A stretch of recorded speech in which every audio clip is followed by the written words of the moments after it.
Hey guys, Jason Samkoviak here. We're going to take and give you a couple of shooting tips here for you to help make your deer hunting better, which is important. Shooting at the range is one thing, getting that practice you're looking for is another thing, but trying to make it where it's going to give you the best hunting practice is important. So I got 3 quick tips here for you that we're going to break down. Now I'll bring you in here, but notice on that target how there is no backstop behind that target. It's done that way on purpose. Yeah, if I miss, like right there, 3 perfect heart shots here, I'm at about 21 yards probably, but if I would have dropped low, look at all that mess back behind her. Now I got a little yard, but it'll skip and I got to go hunt down arrows and I got to use my my metal detector to find them half the time. But I have it set up that way on purpose for the fear factor and the reality of perception. Okay, this is a big one. This is very important. If I had a backstop behind her, which I'll show you, I'll set that in front of like that green target I have over here, you lose the fear of losing your arrow. And when you lose that fear, it's going to be bad because then you don't have, you feel you can redo it. Okay, when you're hunting, it's a one shot. That's all you got that matters. You only have one opportunity. So I'm out here in the rain practicing this, doing this and stuff, but I figured I'd take a second and set it up and show you so you can see. But that's the first tip, is always shoot if you can. Now I understand people, shooting in your yards, and not everybody has the option of running a target like this without a backstop. But if you can, forget the backstop, run the target without it. That way you get that perception and you get the actual floatingness of that target, which is the important part. Your depth perception when you have a wall behind it changes, and it's not real in the woods. And then when you get out in the woods, you can see beyond that deer. You can see light between the legs. You can see light over its back, and it seems like it's floating in real world. And it can be a little confusing on your head, so it's good to practice with that, having that happen. And again, in a second, I'll show you the differences. The next one that you want to do too is you want to turn the deer targets around also. See, we're shooting this side right now, and most people will always shoot that same side. It's excuse me. It's important to take that target and spin it 180 degrees the other way, so you get used to shooting at deer going the opposite direction, going the other way. If you're constantly visually having that perception of a deer that way and shooting that way, the other direction, psychologically, again, traditional bow hunters, instinctive shooters, it may screw you up. So it's good to take that target, spin it around every now and then, and shoot on the other side so that your mind can understand that. Remember, for us, it's 100% mental game, and you want that option there. So flip that target so you get that perception in there as well too. And then we'll give you the third tip here in a minute, but I'm going to go ahead and show you the difference of what these targets look like. We set my bow down. I'm going to leave the arrows right in it, and I will show you what we got going on here. All right, as we walk up on here and look at this, see how that deer is floating out here? Floating from the rest of everything, whatever way I turn with it. See how that deer is free floating against that background, even in the woods if I get down low. But see how it free floats out here?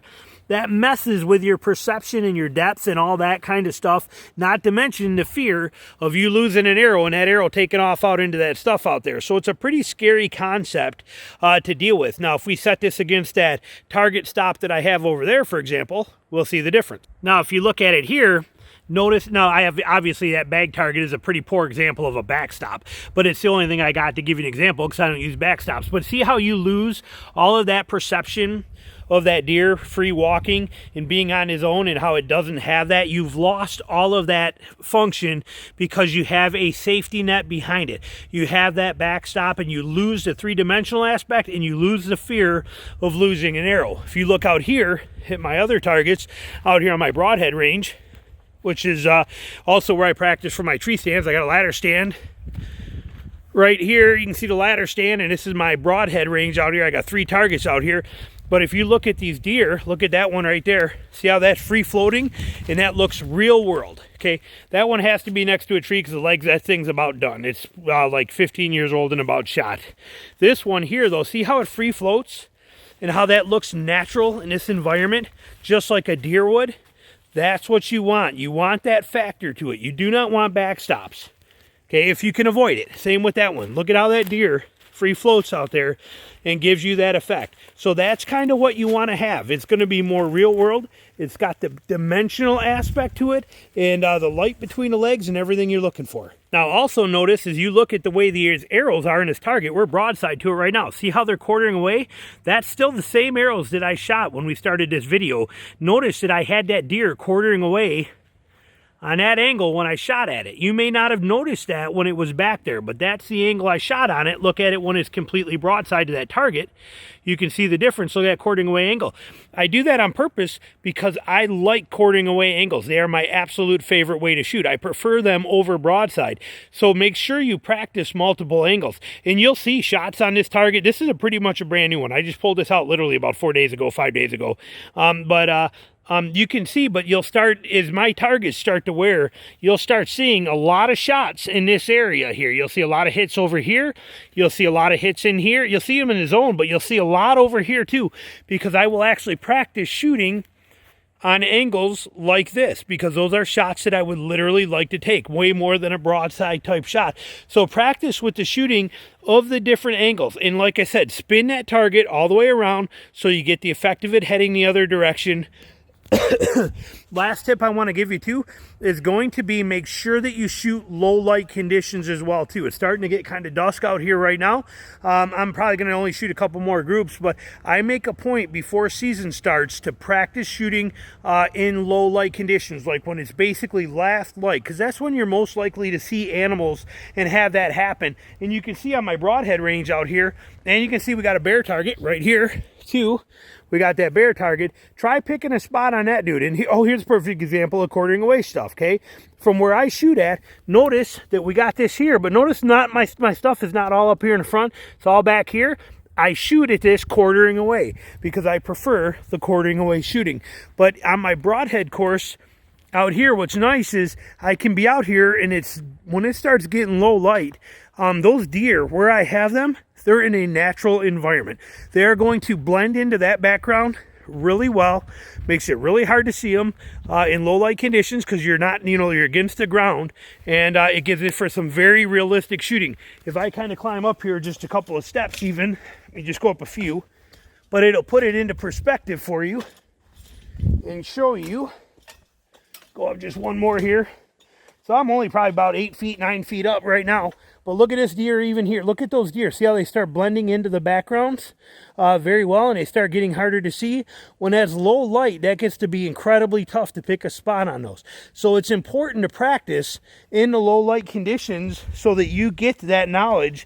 You learn to project a spot because you can no longer pick a spot.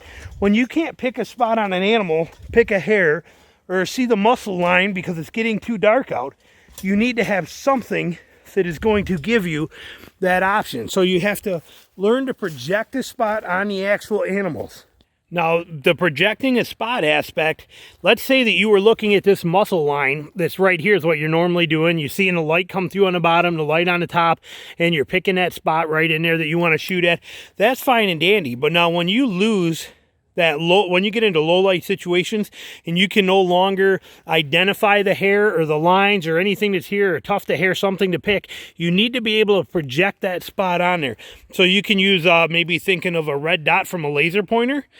Think of a buddy of mine, Dan Rudman. He uses a golf ball because he shoots at golf balls all the time. So he actually projects a golf ball right there where he wants to hit, and in his mind he's shooting at that golf ball that is on the deer. So low light conditions force you to really pick a spot. If you don't do that, or project a spot, I should say, if you're not projecting a spot and you're shooting in low light conditions, one of the problems you're going to have is you're going to be shooting at the lines of the deer. Okay, those are what's going to draw your eye, and you're going to end up shooting for those. So that's why you usually shoot over high or you shoot low, is because your eyes are drawn to those lines. You need to project a spot right there that you want to put, whether it's a golf ball, a laser beam, a grape, I don't care what you put there. Find something to project there, and then practice in low light conditions where you're forced to actually project it. You cannot pick a spot. Like when I'm shooting right now and I'm out here shooting, I'm aiming at this spot right in here, this kind of stuff. Something over here, I don't know which one I was shooting at, but it's grabbing my eye and locking me in when I'm shooting these shots. But again, in low light conditions, I can't see that. So, all right, guys, one more quick tip that I forgot to bring in here that I was going to mention for you. Shoot at small targets, okay? Look at how little this deer target is. I mean, my hand is bigger than that whole vitals on that deer. Shoot at little targets. See, this is a little Delta River Bottom Mackenzie buck. These are like $80 targets. I did a review on them. They're not expensive, but what's nice is they're very small. Compared to like a Glendale buck or something bigger like that, this is a lot harder of a thing to hit. that's good, because if the bigger you're using bigger targets, like huge, big full-size deer targets. I mean, most of us wouldn't shoot a deer this size in the woods, but it's good because it really makes you lock down and focus. And if you're hitting something smaller like this in that zone on a regular basis, and putting them in that nice tight spot, when you shoot at a deer that's literally 3 times this size in real life, your odds of making that hit are that much better. So practice with smaller targets. Not a bad thing to have the big targets, but the smaller ones are where it's at. I learned that a long time ago. And I've always since then, I mean, for the last 15 years, I've shot 3D targets forever. I've had one ever since they've been available. And I've always preferred the smaller ones because they really make you fine tune and really narrow it down and shoot small. And concentrate. So that's another bonus tip for you right there too. So there you go. There's 3 tips, 4 tips, whatever that was for you, but those are some tips to make your shooting that much more productive, so that when you're actually in the woods hunting, you get the benefits from them. Again, Jason Samkoviak, Traditional Bow Hunting Wilderness Podcast. Hit the subscribe button down below, and we'll be back with more stuff soon. Talk to you later. Bye.